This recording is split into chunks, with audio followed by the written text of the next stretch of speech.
Aidan, Aidan. I said, go, go, go, and he said what I said, go, go, go. That's all he says. He says, no, go, go, go, whoa, oh. he rhymes. Nadia, Aidan's autistic, and I'm wondering if you can explain how that, affects his day-to-day. I tried to touch him, and he pulled his hand away. So when you're autistic, he's nonverbal, and he also doesn't really like touch. Aidan will probably never talk, and I'll probably be with me for the rest of his life.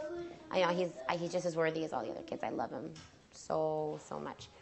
And it affects me so much because, I cry sometimes because I blame myself.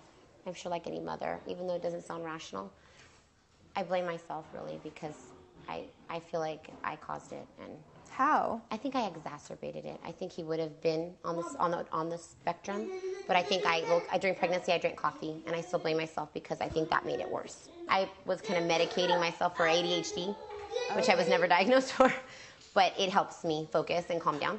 So then I drank in excess, and I believe it made it worse. He would have maybe been much more higher functioning had I not. I love you. Okay. I'm going to be starting a foundation for autism soon.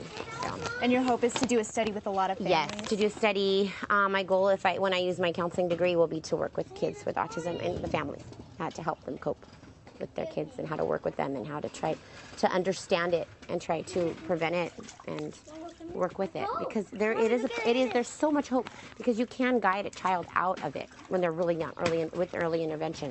See, he'll hum songs, Barney songs, Twinkle Twinkle Little Star is his favorite, because when he was little, I sang to him constantly. I was always rocking him and singing to him.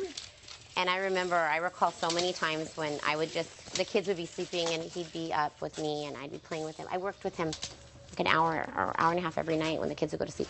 And I would just hold him and rock him, and I'd sometimes cry and tell him I'm so sorry I did this to him, because I feel like I blame myself for him having it so severe.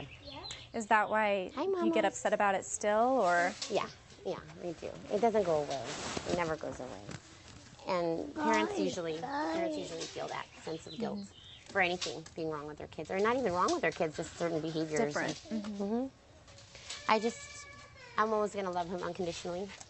So I just hope he just stays healthy. He's physically very healthy. I do hope someday he talks. He may not, but even if he doesn't, why would that change how I feel? I'll always love all the kids unconditionally, no matter what. Is it hard as a mom that he doesn't like to be touched as much as the other kids? It is very hard, yeah. Do you have other members of your family that have Asperger's or autism? No, nobody does. Elijah, very, very, very mild, to the point where even the school psychologist is denying that he has anything. What symptoms do you see in him? Elijah, very, very, very oppositional. Oppositional. He reiterates the same thing over and over. That's a form of OCD, and then he may have more of that. I don't think it's too much. Yeah. The kids with autism tend to have, they have problems with their gait too. A lot of them, if it's severe, and so he has he's not very coordinated, so he tends to kind of lose his balance. Nevertheless, even though he'll still be in his own world, he's always going to be kind of happy. He's not going to have the worries that we have, but he'll be with me forever, and I'll always love him. Doesn't matter.